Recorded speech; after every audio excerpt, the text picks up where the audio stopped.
Bonjour à tous. Moi, je m'appelle Amine Cassette et je vais vous parler de l'IA générative en se basant sur ses fondations que je vais incliner sur une application. Et cette application-là, on va voir un potentiel danger qui peut en sortir, qui est en fait la reconnaissance faciale. Le template de la présentation a été fourni par les organisateurs qui nous ont demandé de nous présenter. Comme j'ai dit, je suis Amine Cassette et je suis ingénieur de recherche en intelligence artificielle. En dernier, j'ai eu un doctorat en vision par ordinateur qui date de 2016. Et depuis, je travaille dans un institut de recherche qui s'appelle BICOM, qui est basé à Rennes, qui a une antenne à Brest, à Lannion et à Paris. Je vais présenter après. Et à Bicom, je fais principalement de la R&D autour des thématiques de l'IA appliquées à l'image et certains trucs aussi en plus, comme l'optimisation numérique, de la vision par ordinateur. Alors du coup, Bicom, c'est comme je l'ai présenté là, c'est un institut de recherche qui est privé et qui en fait qui a comme mission d'accélérer la compétitivité de ses partenaires à travers différentes technologies, comme je l'ai mis dans le schéma tout à droite, sur par exemple l'intelligence artificielle, sur les réseaux et la connectivité comme la 5G. Et donc moi, je suis... chacun de ces losanges-là est un labo. Donc moi, je suis dans le labo d'intelligence artificielle. Et vous avez quelques chiffres autour de l'IRT Bicom, pour ceux qui ne connaissent pas. Voilà. Donc juste avant de commencer ma présentation, je vais faire quelques préambules. Parce qu'on va parler de l'IA pour intelligence artificielle. Il y a quelques années, à peu près vers 2012, quand on parle d'IA, on utilise presque tout et rien. Donc beaucoup de vocabulaire autour de ça. Il y en a qui disent du deep learning, il y en a qui disent on utilise des réseaux de neurones ou de l'apprentissage automatique. Et on parle beaucoup de ça en 2012, ou précisément vers fin 2011, avec l'apparition d'un papier qui s'appelle AlexNet, qui a révolutionné justement la classification d'images à l'époque. Et c'est à ce moment-là que les personnes commençaient vraiment à parler de l'IA de cette manière-là, même si l'IA, comme on l'a vu ce matin, existait déjà bien avant. Donc on avait besoin de remettre tout ça dans un contexte un peu plus précis.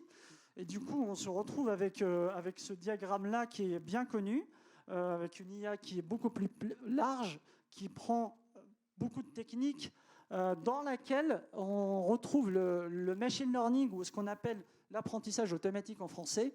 Et à l'intérieur de cette technique-là d'apprentissage automatique, on trouve une technique bien particulière qui est le deep learning. Et cette technique-là, c'est celle-là qui a vraiment révolutionné l'informatique et la société d'une manière générale. Et du coup, c'est celle-là dont les personnes parlent beaucoup depuis 2012, et pas en réalité de la sphère globale. Et il se passe pareil aujourd'hui pour l'IA générative. On parle d'IA générative à tout va, pour dire ChatGPT, Midjourney ou plusieurs vocabulaires qu'on peut utiliser.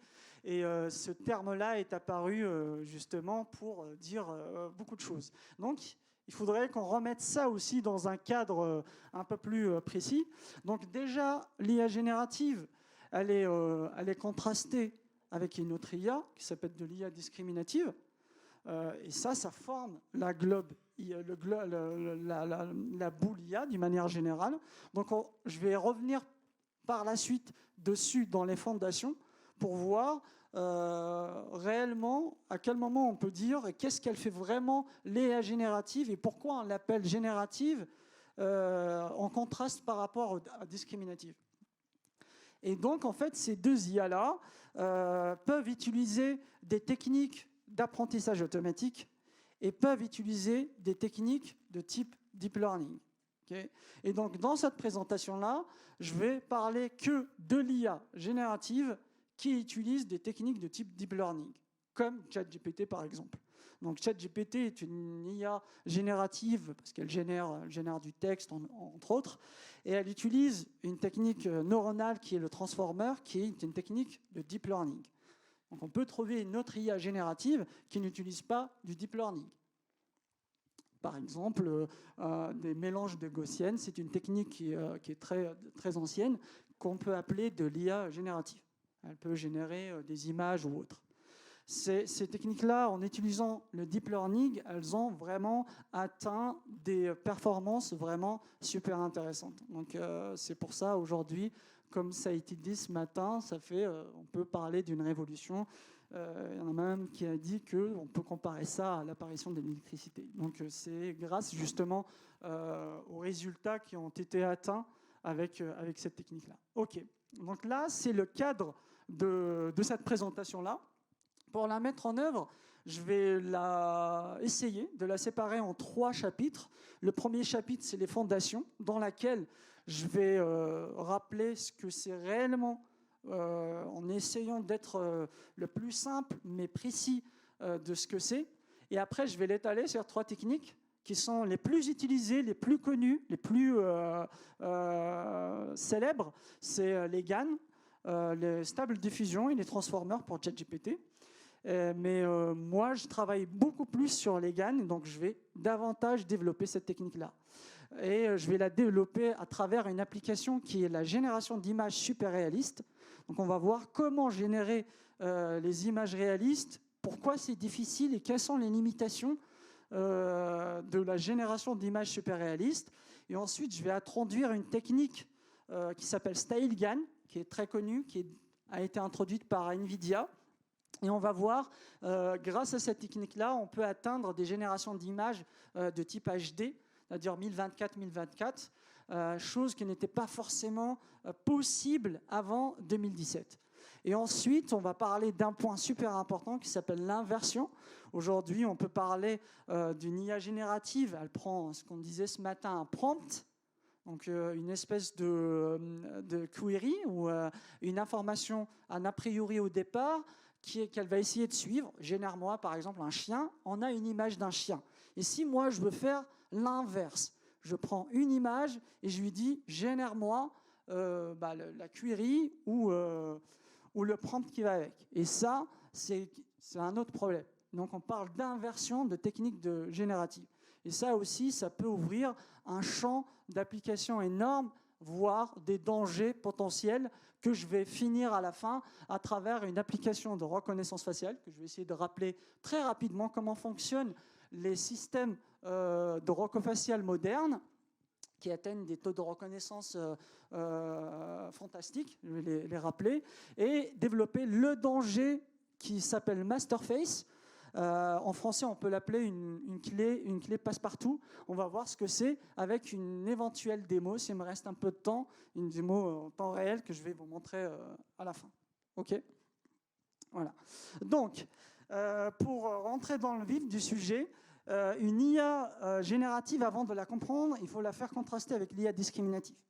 Une IA discriminative, c'est une IA en fait qui a une tâche de partir d'une donnée dite de grande dimension, une image par exemple, une image d'un husky à côté, là, c'est une image, je crois que j'ai calculé ici, c'est une image de 512 x 512 x 3, donc en tout cas, il y a 150 000 pixels, et on va essayer de classifier cette image-là.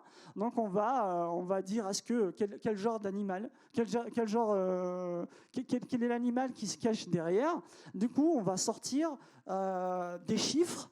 En réalité, ce sont des probabilités de la classe à laquelle appartient cette image-là. Donc on voit très bien que là qu'on parle de classification, et donc ce modèle-là est réduit la donnée d'entrée de cette dimension de 150 000 à 5 valeurs. Et donc, c'est vraiment ça. Donc, on peut parler de classification, on peut parler de régression, on peut parler de techniques sur lesquelles je vais pas y aller. Mais c'est souvent ça le rôle de l'IA générative, c'est de pouvoir réduire ces dimensions-là pour sortir une information beaucoup plus sparse par rapport à ce qu'on avait avant. Et donc là, vous pouvez imaginer tous les modèles qui existent aujourd'hui, comme ResNet, comme AlexNet, etc. Donc ils s'inscrivent dans cette catégorie-là. Et donc mathématiquement, je ne vais pas essayer d'aller plus loin pour ne pas rentrer dans des détails techniques barbants. Mathématiquement, c'est un problème qui est connu. Ce qu'on essaye de vraiment trouver, c'est la probabilité, c'est d'approximer la probabilité d'une classe parmi les 5 que vous voyez là-bas, sachant l'entrée qui est X.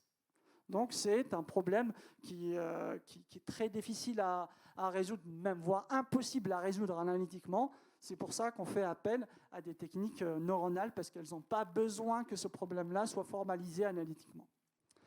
Donc, en contraste de ça, l'IA générative fait un peu l'inverse. Elle part d'une entrée très sparse avec vraiment peu de valeur.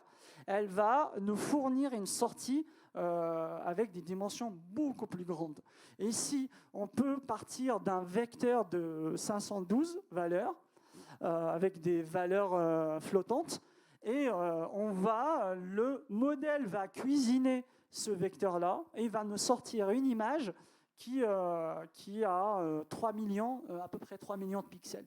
Et ces 3 millions de pixels correspondent en fait à 1024 en taille, et 1024 en longueur, et 1024 en largeur, fois les trois canaux, qui sont les RGB.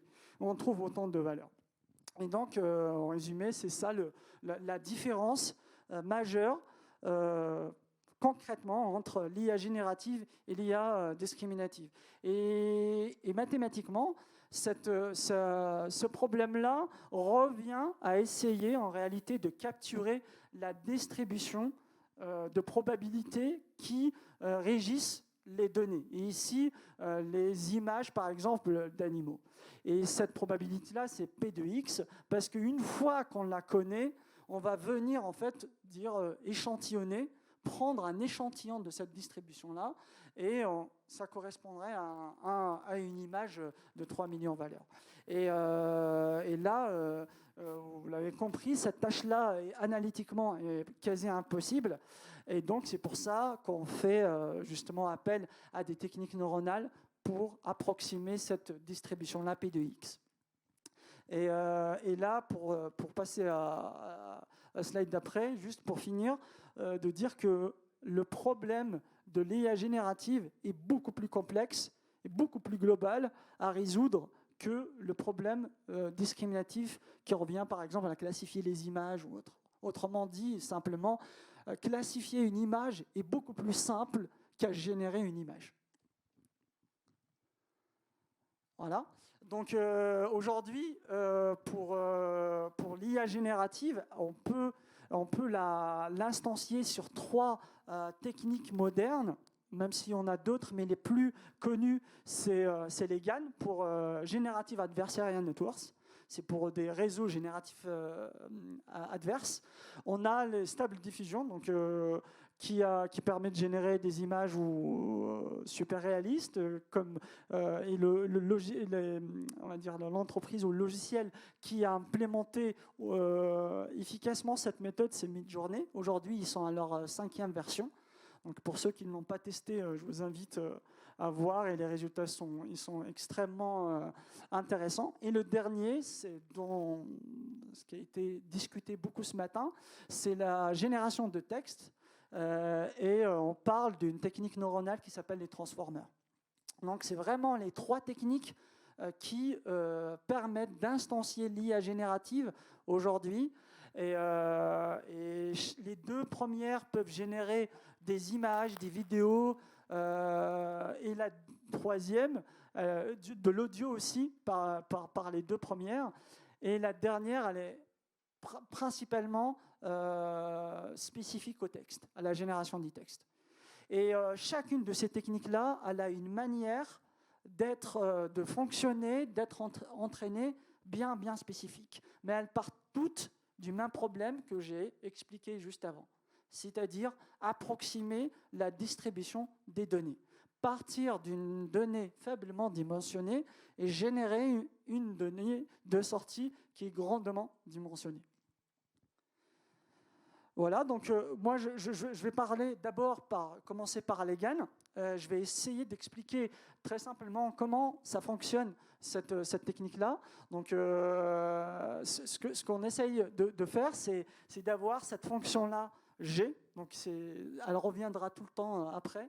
Donc c'est notre fonction génératrice, ce qu'on peut appeler notre IA générative. Pour la construire,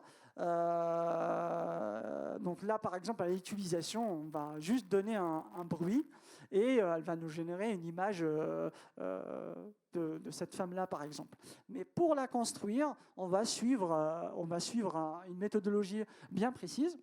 Donc pour faire ça, on va lui introduire une autre fonction, juste temporairement, qui s'appelle un discriminateur, qui va jouer un rôle adverse. C'est-à-dire qu'en gros, pendant l'entraînement, je vais demander au générateur de générer des images et moi, de mon côté, j'ai des vraies images. Et donc, une fois que l'image synthétique est générée, on va demander au discriminateur de nous dire à chaque fois est-ce que l'image est réelle ou elle a été synthétique. Okay, donc on a deux rôles ici. On a le rôle de générateur que lui, il va générer des images synthétiques. On a le rôle de discriminateur que lui, il doit dire est-ce qu'elle vient de G ou est-ce qu'elle vient de ma vraie base de données. D'accord ? Donc voilà. Et là, on voit tout de suite que la nature de l'entraînement est adversaire. Il y en a un, il va générer des images, mais quand même, j'ai oublié de le dire, il va générer des images dans le but de faire tromper le discriminateur, parce que c'est très très important. Il ne va pas générer n'importe quelle image, il va générer des images qui ont pour objectif d'être classifiées comme étant des réels. Et le discriminateur, lui, il doit à chaque fois savoir la source de ces images-là. Est-ce qu'elle est réelle ou fake? Et là, du coup, on voit deux acteurs qui sont sur deux objectifs opposés. Et donc, pour entraîner ça, donc là, le but, ce qu'on appelle la fonction de coût dans le jargon d'apprentissage automatique, donc l'objectif est posé. Maintenant, le déroulement, je vais d'abord traficoter le générateur, c'est-à-dire l'apprendre, l'essayer de l'entraîner pendant que le discriminateur, lui, il est au repos. C'est-à-dire que lui, il va travailler plusieurs itérations à essayer de s'améliorer pour mieux générer les images, et lui, il va travailler avec sa capacité actuelle. On va verrouiller son état, on ne va pas lui dire de s'améliorer. On va juste discriminer avec la capacité que tu as actuellement. Et donc là, on va passer plusieurs images et à chaque fois, on voit est-ce que le discriminateur arrive à discriminer correctement. Et à un moment donné, il arrive à tout le temps se tromper. Et là, on voit que le générateur a atteint un niveau d'entraînement qui est beaucoup trop puissant pour que le discriminateur arrive à le contrer. Donc, on change de rôle. On change l'apprentissage. Et là, on va plutôt demander au discriminateur de s'améliorer. Et là, on fait la même procédure. Le générateur, lui, va générer des images, mais par contre, avec sa capacité qui a été arrêtée aux dernières itérations. Donc lui, on va figer sa capacité de s'entraîner, et il n'y a que le discriminateur qui a la possibilité de s'améliorer. Et là, pareil, on entraîne sur plusieurs images, et on voit par exemple qu'ici, ça a un petit peu amélioré, mais pas beaucoup. Donc là, c'est des images réelles, et là, c'est des images fake. Là, on voit tout de suite que voilà, la tâche est encore un petit peu facile. Et donc, à un moment donné, le discriminateur, pareil, il devient trop puissant pour le générateur. Et là, on s'arrête, on se dit, on revient au générateur. Et pareil. Et là, on va boucler ce processus-là sur énormément d'itérations. Il y en a un qui apprend, hop, il devient trop puissant pour l'autre, on switch les rôles. Et jusqu'à Voilà, par exemple, là, à un certain moment, on arrive à certaines résolutions. Là, ça n'a rien à voir avec ce qu'on avait avant. Là, on voit que ça s'est amélioré au bout d'un certain temps et on continue cet entraînement-là entre les deux acteurs jusqu'à ce que aucun des deux n'améliore l'autre. À un moment donné, il n'y a aucun acteur qui pousse l'autre parce qu'ils ont atteint tous les deux un équilibre. Et ça, mathématiquement, on l'a prouvé. Théoriquement, c'est ce qu'on appelle l'équilibre de Nash. Il n'y a aucun des acteurs qui a un réel impact sur l'autre. Et là, on arrête l'apprentissage et on débranche le discriminateur et on a notre fonction génératrice qui est bien entraînée. Et maintenant, elle peut nous générer ce genre d'image. Jusque-là, en fait, on n'a aucun contrôle. C'est-à-dire qu'on prend un bruit, mais ce bruit-là est souvent tiré d'une distribution aléatoire. Et ce bruit-là, on ne peut pas, jusque-là, tel que c'est présenté, dire « génère-moi une image de femme, génère-moi une image d'homme avec casquette ou autre ». Ça veut dire que cette information-là, ce qu'on appelle le contrôle, tel que je l'ai expliqué avant, on ne l'a pas.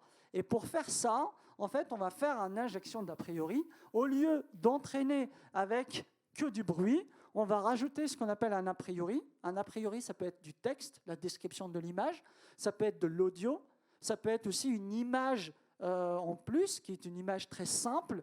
Cette image-là, ça peut être un sketch de cette image-là, où on peut représenter les cheveux avec une couleur bien définie, en l'occurrence ici c'est le bleu, et les yeux, la bouche, etc., avec une couleur codifiée. Ça veut dire qu'on reprend tout le processus que j'avais expliqué avant, pas uniquement avec un bruit, mais avec l'a priori en plus. Et une fois qu'on a fini l'apprentissage, là, du coup, pour contrôler la génération, il suffit de venir sur ce qu'on appelle le prompt ou l'a priori.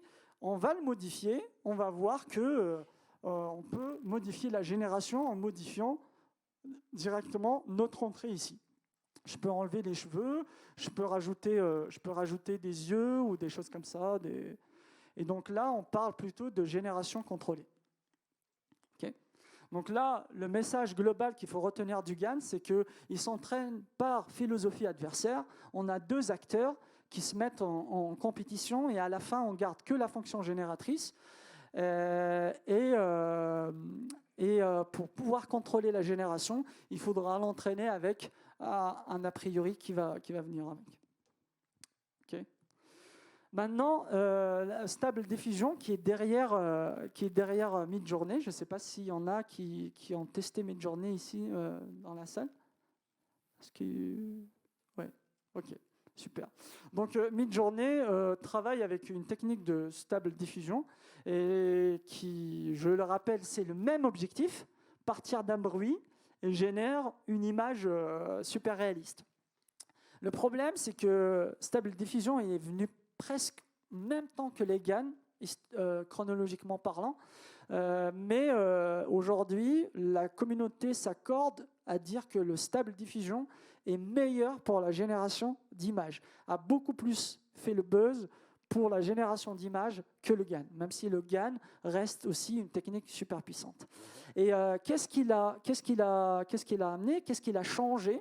Et ils se sont dit, en fait, que pour rester dans ce schéma-là, on part d'un bruit, le chemin entre le bruit et l'image générée est trop large. C'est-à-dire que le gap qui sépare ces deux signaux-là, il est tellement grand que, en réalité, le job et la tâche à laquelle, du coup, j'ai confronté est vraiment ultra complexe. Et donc, ce qu'ils se sont dit, en fait, on va plutôt simplifier cette tâche-là avec un paradigme différent. On va venir, en réalité, prendre les images générées. Oula, pourquoi il y a un G ici? Non, c'est bizarre. Bon, je vais partir comme ça. Et en fait, on va... donc normalement, il n'y a pas de G, en fait, comme s'il n'y a pas de G. On va venir prendre l'image là qu'on va générer, on va la dégrader, on va rajouter volontairement du bruit dessus, jusqu'à ce qu'on arrive à un bruit total. Et en fait, du coup, ce bruit total-là, ça va être notre entrée ici. Et donc là, l'avantage de ça, c'est que chacune des étapes de rajout de bruit, on va savoir à quel moment on a rajouté le bruit. Et donc avec ça, en fait, on va demander, au lieu d'avoir une fonction génératrice qui part, ce que je vous rappelle tout à l'heure, c'était de partir de 5 vers 0, on partir du bruit directement vers l'image. Là, en fait, on va partir plutôt d'une étape vers l'autre. Donc on va entraîner des fonctions génératrices qui ont un rôle beaucoup plus simplifié, c'est-à-dire que à partir du dernier bruit, imagine-moi l'image avec qui a moins de bruit. Débruite-moi l'image avec quand même entre l'étape 5 et l'étape 4. C'est-à-dire que là, il y a une quantité de bruit qui est connue et on demande à cette fonction génératrice de générer l'image sans la quantité de bruit entre 5 et 4. Et là, c'est pareil, entre 4 et 3, on va avoir une autre fonction génératrice, la même fonction génératrice qui va avoir le rôle de débruiter l'image 4 vers l'image 3, etc. Jusqu'à ce qu'on arrive à l'image 0.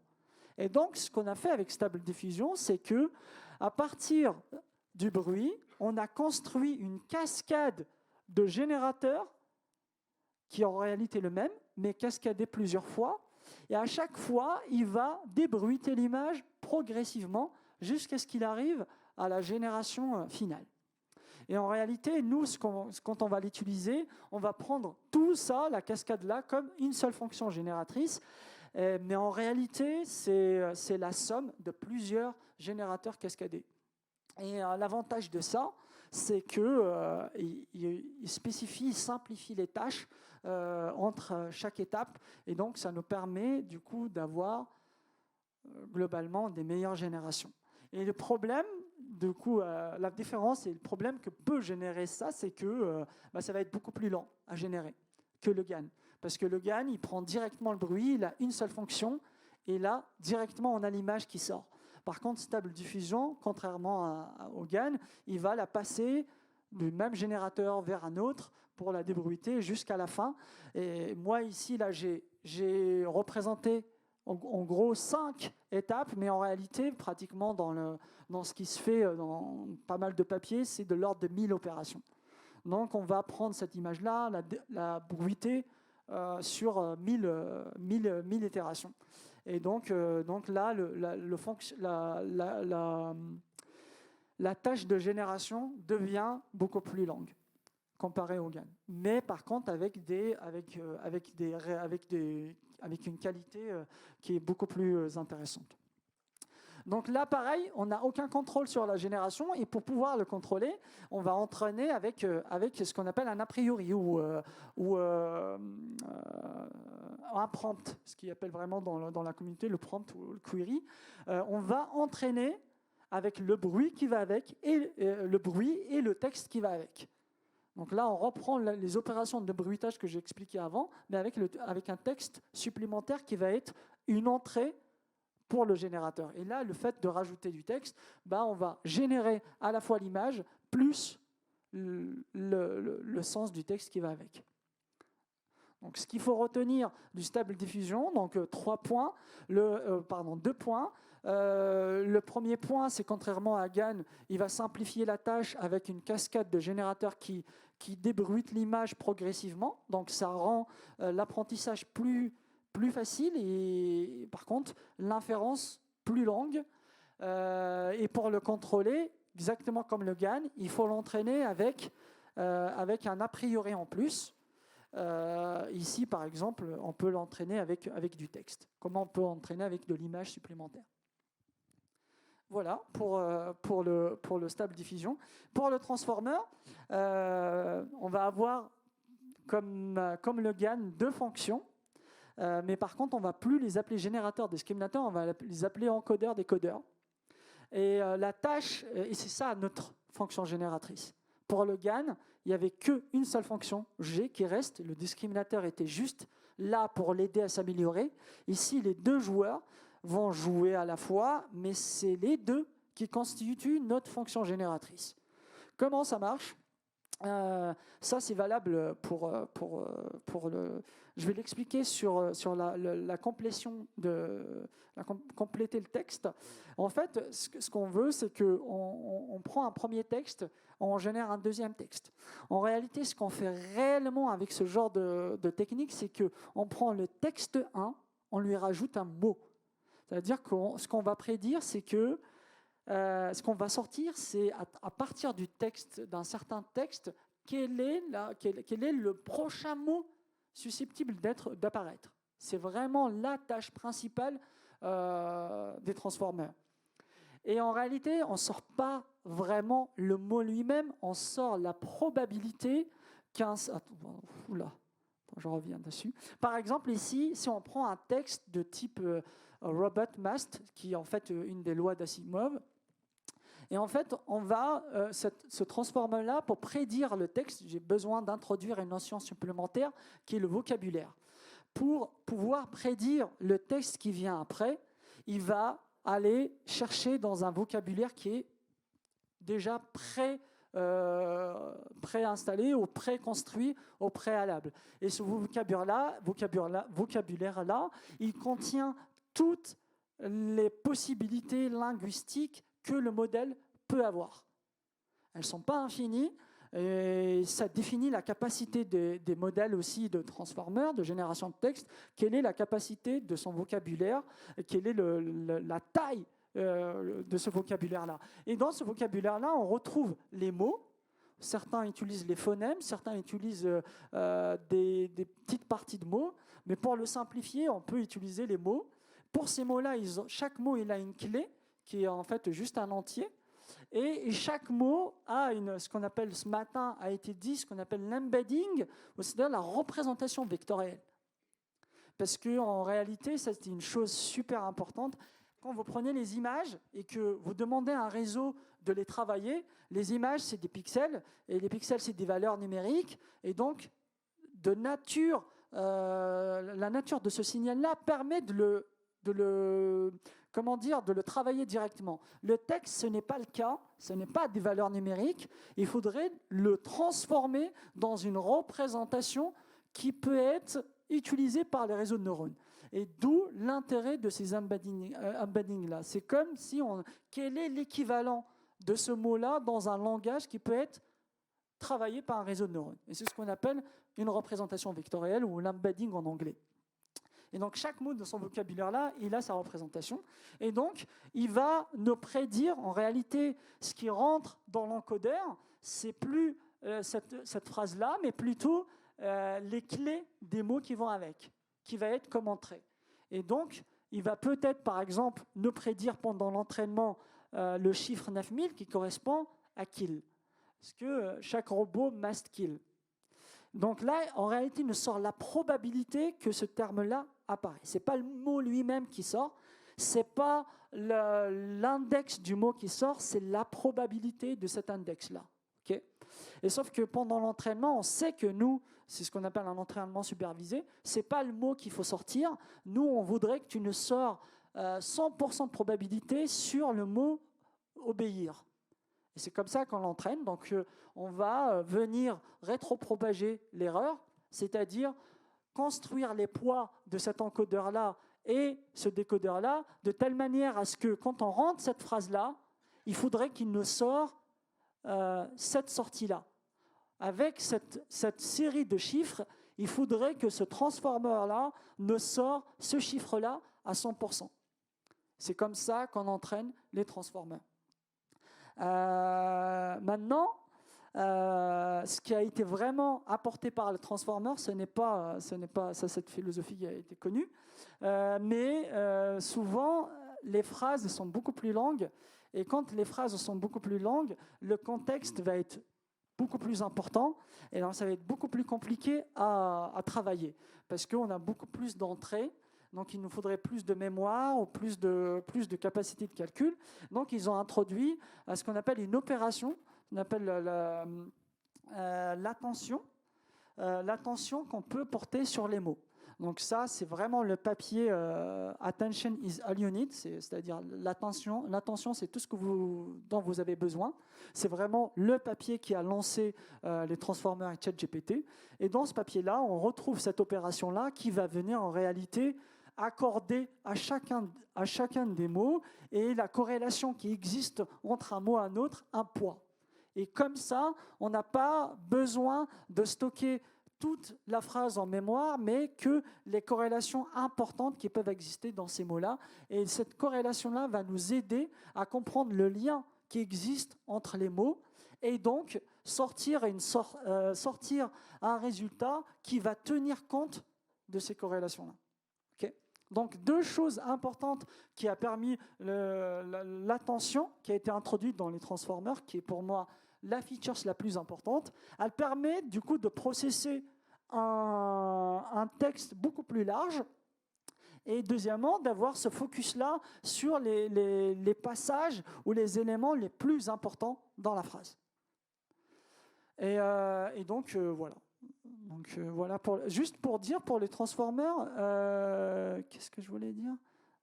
Oui, pour générer du texte, comme a été expliqué tout à l'heure, en fait, c'est comme ça que ça marche, en réalité de base. On prend un texte et on définit le mot qui va venir après. Pour générer du texte, en fait, il suffit de prendre ce mot-là, le rajouter au texte 1 et faire en sorte que l'input soit texte 1 plus le mot qui a été prédit. Ça devient notre entrée. Donc, on boucle comme ça, et là, on va avoir du texte qui est généré. Au lieu d'avoir qu'un seul mot, on va avoir un texte, ou un paragraphe, ou ce que vous voulez. Voilà. Donc, je ne sais pas combien il me reste de temps. Je pense 20 minutes, un truc comme ça. Là, pour aller vite. Alors, donc là, j'ai expliqué les trois techniques. Je me suis plus focalisé sur les GAN parce que c'est la partie qui nous intéresse, mais j'ai essayé quand même de le différencier et de voir comment il se compare par rapport aux deux autres techniques les plus importantes dans l'IA générative.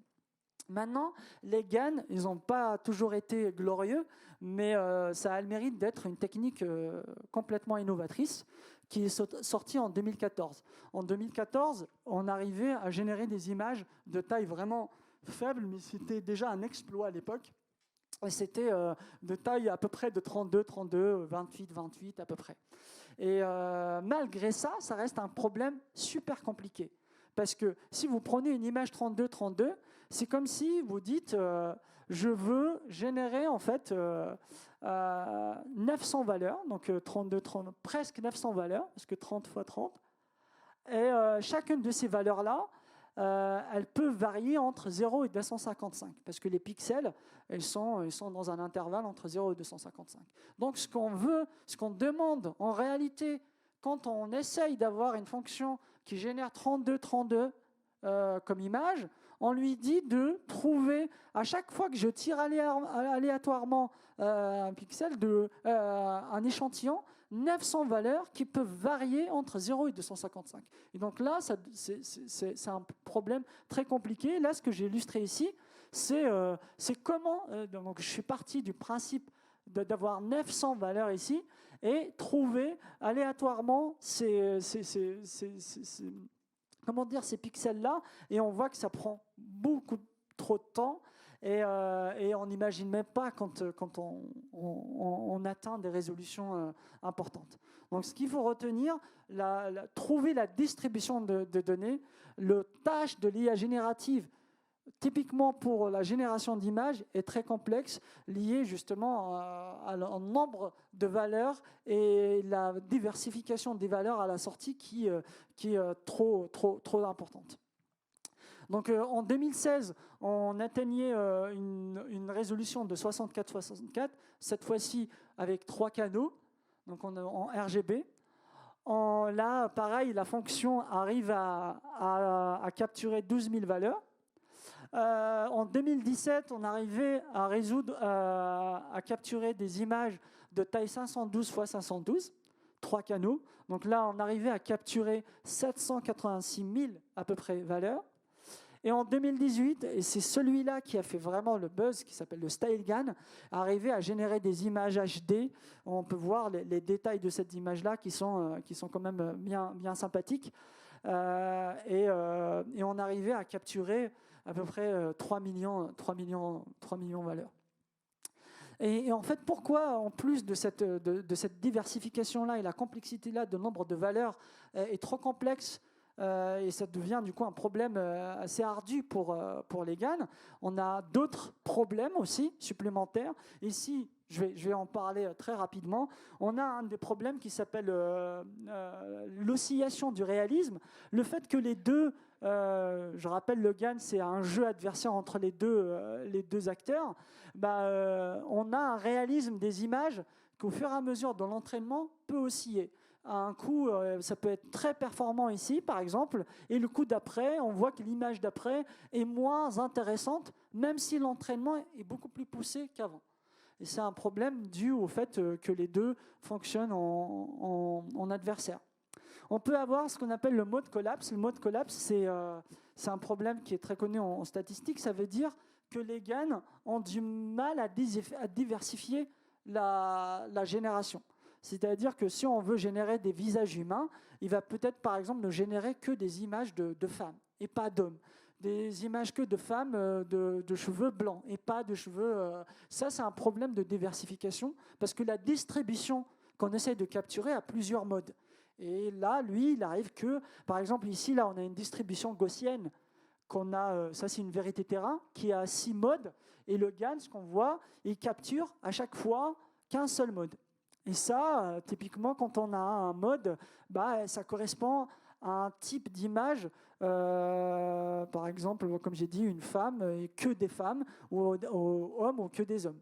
Donc on peut le voir sur les images là de visage, on peut voir ce qu'il capture au départ. Ça va être des images, on va voir au fur et à mesure. Par exemple, là, on voit qu'au départ, il capture que des visages à peu près similaires, tous. Et ça ressemble plutôt à des femmes, principalement avec des cheveux. Et ça, c'est qu'un seul mode de notre distribution. Et ça, c'est très problématique. Un autre problème, c'est l'interprétation de la génération. Ici, par exemple, j'ai parlé tout à l'heure d'une technique générative très ancienne qui s'appelle la PCA. Je vois qu'elle n'est pas là-dedans.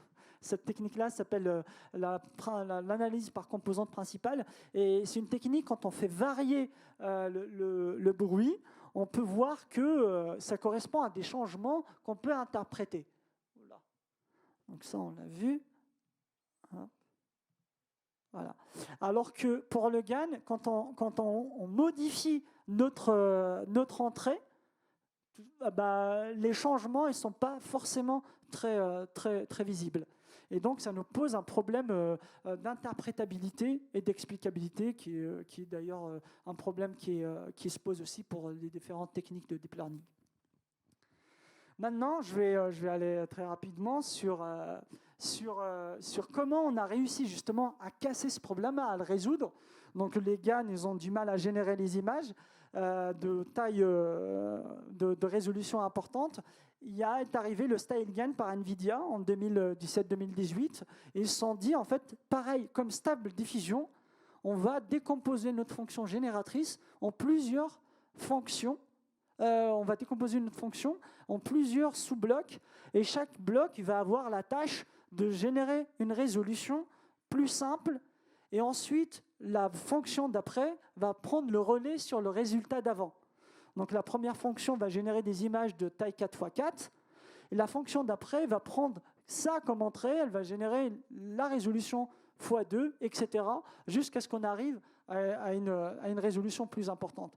Et ça, du coup, cet effet cascadé, ça s'est vérifié d'ailleurs dans les stables diffusion, produit des résolutions plus importantes et plus stables et plus intéressantes en termes de réalisme.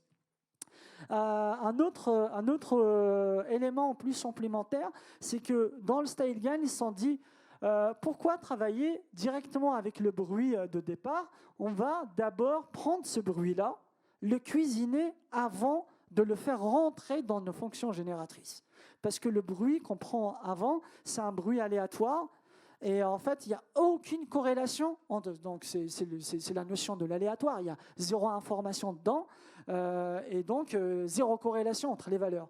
Et donc, on va prendre ce bruit-là, on va le cuisiner de telle manière à créer certaines informations, certaines corrélations dans ce bruit-là, on va se retrouver avec un autre bruit intermédiaire qui va lui être, va être l'entrée de notre fonction, de nos fonctions progressives qui vont générer l'image.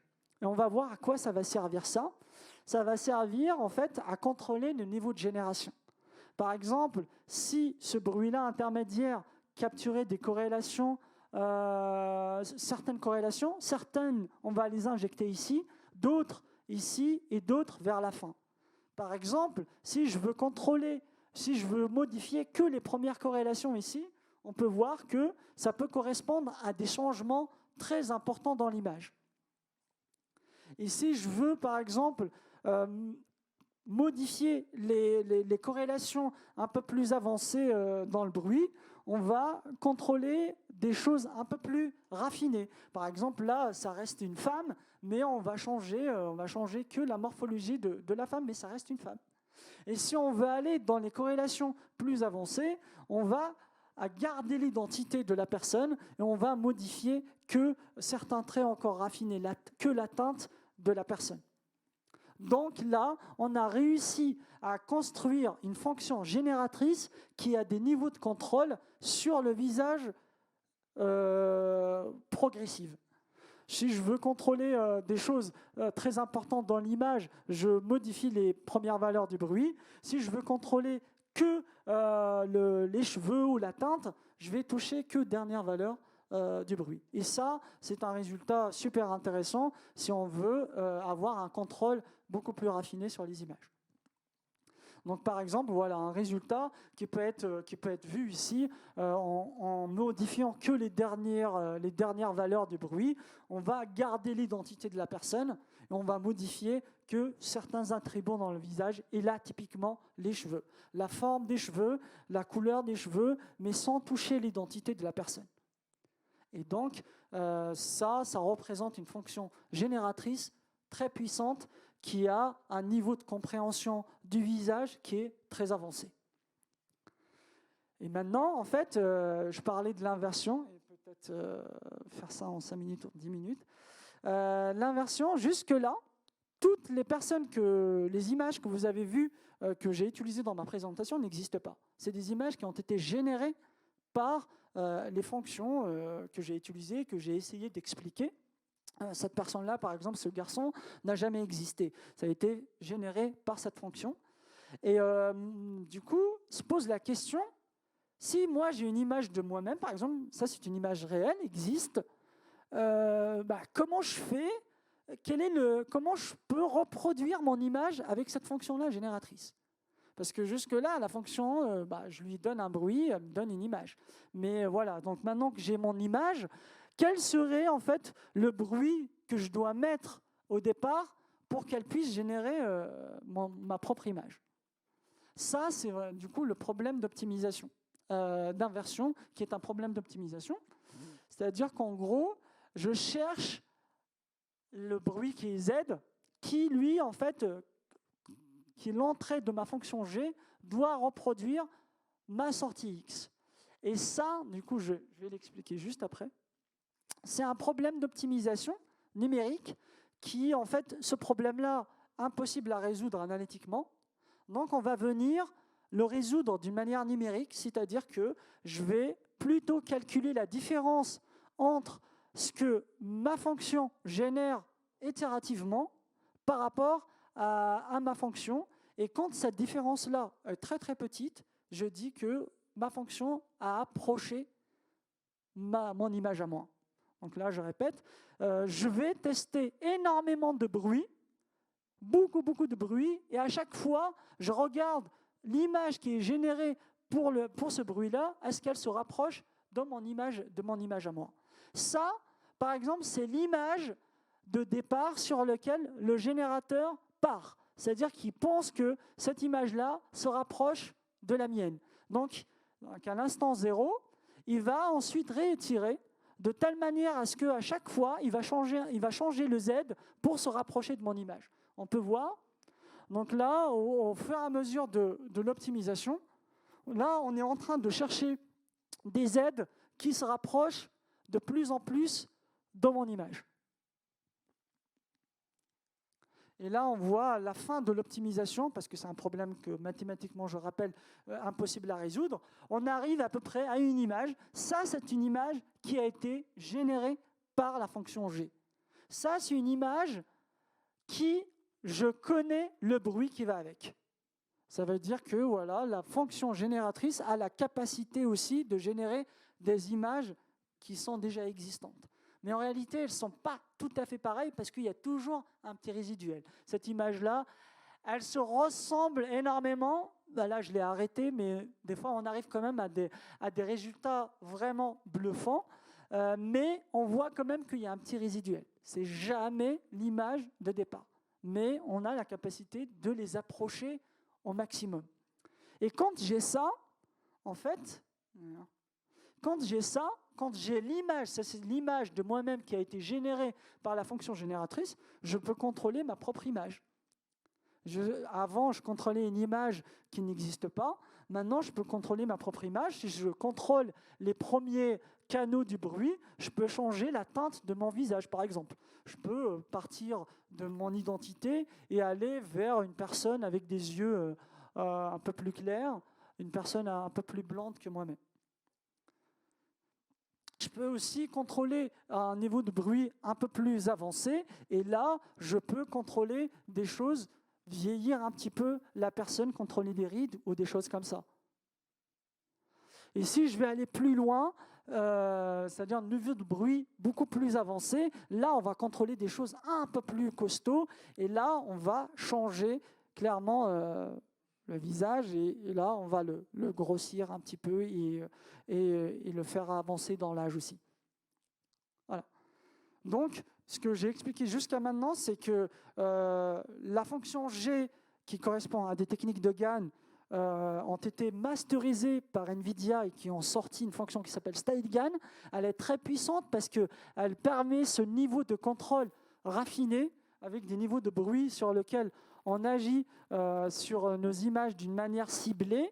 Et en même temps, pour contrôler nos propres images, il faut passer par un processus d'inversion, c'est-à-dire trouver les codes, trouver les bruits qui correspondent à nos propres images. Car les fonctions génératrices ne connaissent pas de base nos propres images. Okay ?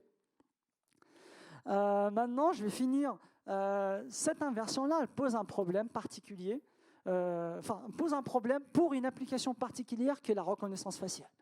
Un problème majeur qui n'a pas été énormément discuté, mais pour moi, ça peut être vraiment le cheval de Troie de la reconnaissance faciale, et je vais essayer de le prouver avec vous à travers une démo.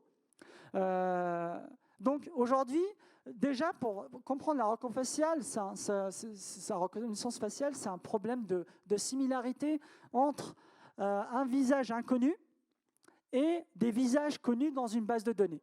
Donc, ce qu'on va venir faire, c'est que chacune, et ça, en fait, c'est le schéma de la reconnaissance faciale moderne, c'est-à-dire les rocofaciales.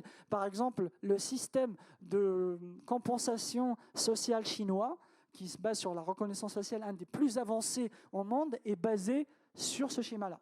C'est-à-dire qu'on va prendre l'image, on va l'encoder, c'est-à-dire qu'on va trouver une représentation vectorielle très puissante, très invariante et très caractéristique de mon visage, et on va chercher dans notre base de données les empreintes de tous les visages qui sont là-dedans. Et en vrai, on va prendre ces empreintes-là, qui en fait concrètement correspondent à quelques centaines de valeurs flottantes, et on va comparer la différence entre ces deux empreintes-là. Si elle est inférieure à un certain seuil, on dit que il y a un match. Par exemple, là, si je prends cette personne-là et que je calcule la distance entre nos deux empreintes est le de 0,02. Et donc là, il n'y a pas de match. Si je prends une image de moi-même, là, la différence entre les deux empreintes est de 0,008. Et là, on dit qu'il y a un match, il y a une reconnaissance. Donc c'est comme ça que la reconnaissance faciale fonctionne. 3 composantes. Il faut une base de données de départ qui contient les images de comparaison. Il nous faut des fonctions d'encodage qui représentent les images vectoriellement de la manière la plus puissante possible.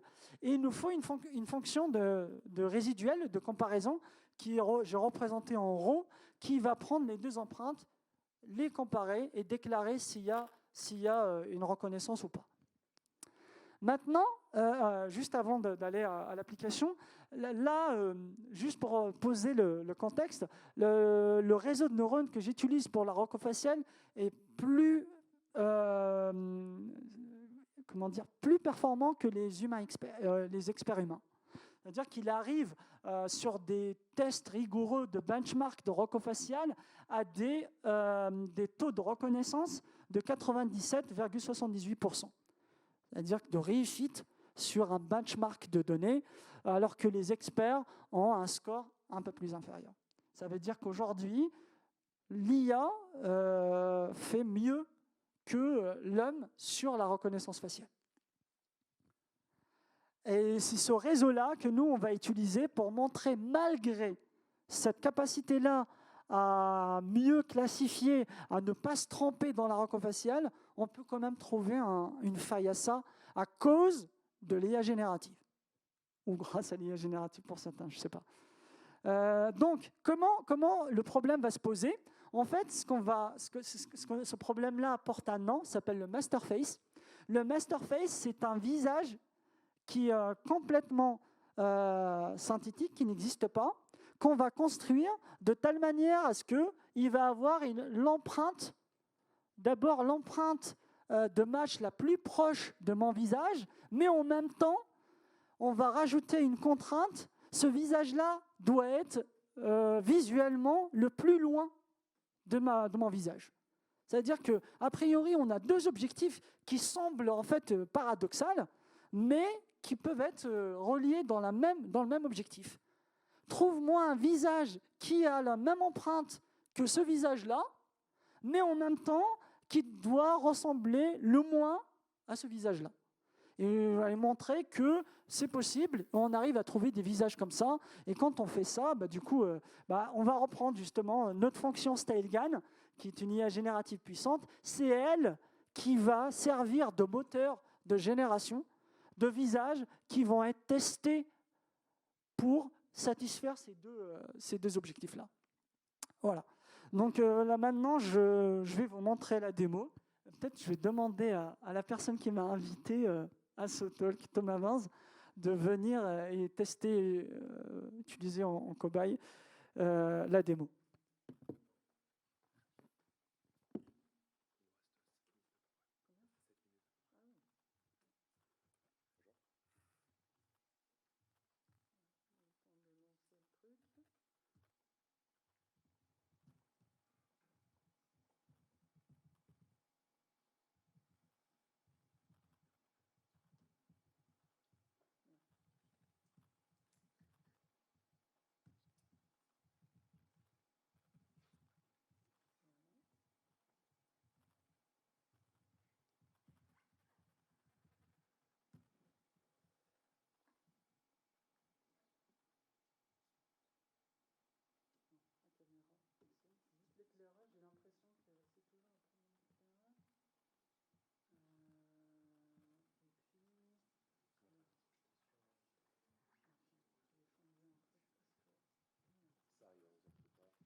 toucher et de regarder à peu près de placer ton visage dans le cadre que j'ai mis là. Pardon. Pas trop longtemps. Pas là, attends, encore. Là. Et là, tu peux retourner vers la caméra et regarder. Là, c'est nickel. Hop. On va voir s'il arrive à l'aligner. C'est bon. Donc maintenant, voilà le visage.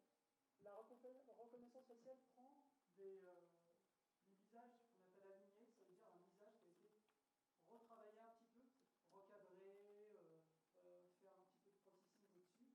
Et là, on dit qu'il est prêt pour être comparé à notre base de données. D'accord? Et maintenant, je vais l'usurper.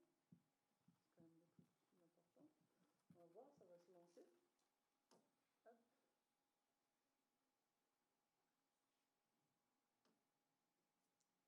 Voilà. Alors, pour l'instant, avant de le faire démarrer, je suis à l'instant T0, c'est-à-dire un moment où je commençais à construire mon visage au départ. Ça, c'est du coup le premier visage sur lequel la fonction génératrice démarre. Et du coup, là, quand on compare ce visage-là à celui de Thomas, voilà, pour lui, il y a 0 match. Et on verra au fur et à mesure comment, en fait, on va construire ce visage-là. On va le modifier.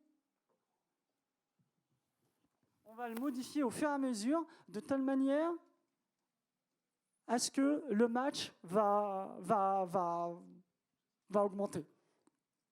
Et on va voir, avec un peu de chance, je ne sais pas, avec l'éclairage qu'on a, il n'est pas si fou que ça, mais on dit que la reconnaissance faciale, le problème, enfin, ça devient un problème si on arrive à plus de 90%. Et là, je vois que c'est problématique.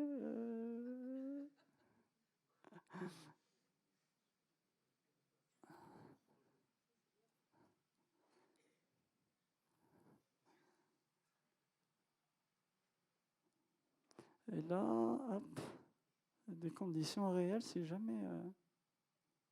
hop.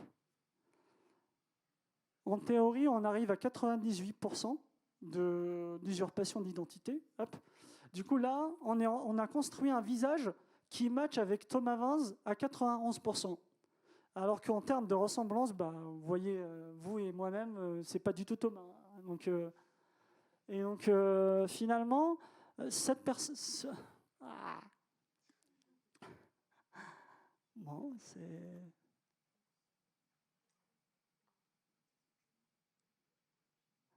Et typiquement, si on a ce visage-là qui après on peut le sauvegarder, le visage qui a le meilleur score, et ce visage-là peut être utilisé par quelqu'un d'autre pour une identification numérique, par exemple. Quand on sait aujourd'hui que de plus en plus on a recours à la numérisation de nos documents, nos informations, on a besoin des accès d'accès sécurisé. On fait appel à la reconnaissance faciale comme modalité de sécurisation d'accès. Et si j'ai cette photo-là, je pourrais du coup prendre les informations numériques de Thomas. Mais je te rassure, là, cette photo-là, elle sera supprimée à la fin de la démo. Et il n'y aura rien de sauvegardé en local. Voilà. Donc, je vous remercie.